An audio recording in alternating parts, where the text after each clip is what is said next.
Hey everyone, I forgot to talk about backing up your work. Um, if you have ever had a hard drive fail on your computer, you know how much you can lose in very short order. So for me, many years ago, I would have had that happen where I had a hard drive fail, and my backups weren't as judicious as they should have been, and I lost quite a bit of work. That's a very long time ago. It has not happened to me now I think that may have happened about 12, 14 years ago. So it's that long, yeah?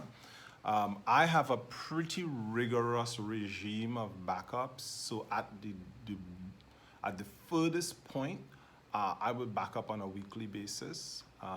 Now that I'm doing my PhD work, I tend to back up every other day. So I use a Mac, and Mac has a built-in backup engine called Time Machine, where you tell the computer where to back up the computer. So I use an external hard drive that I pretty much plug into the computer, and you set this up very early at the very beginning, and it literally backs up your entire machine. So everything that you've done, I literally mean everything, sits on an external hard drive. And Time Machine, just as the name implies, allows you to go back in time. So not only does it back up your most recent work, but you can go back in time to look at, if I wanted to go back 6 months to find a particular version of a document. Let's say for some reason it gets corrupted on my machine.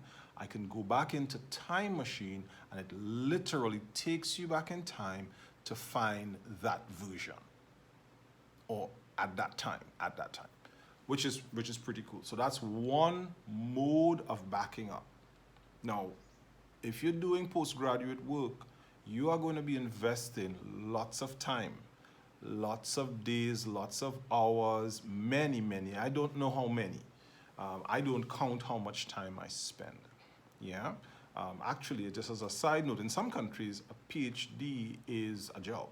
So you get a position to do a PhD, and you're paid a stipend usually, and that's all you do. You do research, and you might support someone else on their research. You may be an assistant lecturer. You may help someone in your department, a senior person in your department, but it's a full-time job. I said that to say you are going to be putting in a whole lot of work and time, and sometimes I was talking with someone recently and saying, sometimes you'll read 3 papers and write 1 paragraph. So this is time-consuming work. It's not, and especially for the type of work I am doing, or the disciplines that I am focused on, it takes quite a bit. So you don't want to play with your backups. You don't want to be slack with that. You want to be very judicious, very careful. Don't let it slip. So I do that every other day. Now, I also have another backup. Up until recently, I use an application called SugarSync. And it pretty much, you can tell it to sync certain documents to the cloud, or back them up to the cloud. Yeah. I live in the tropics, so sometimes you have little insects that get into the house. But yes, so SugarSync would do that. Very much like how you would have other ones. I mean, there are quite a few of them now, and if you did a search for tools that you can use for backing up, you can find some. So some are free, some you have to pay for, some are free up to a point and then you have to pay.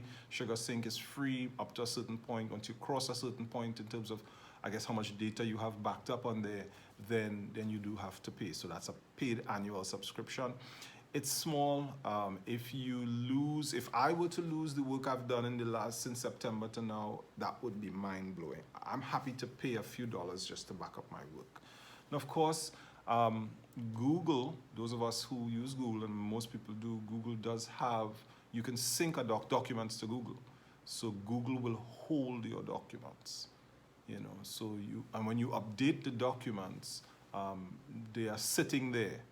If you use Google Docs, well, that happens automatically, but you can sync or share.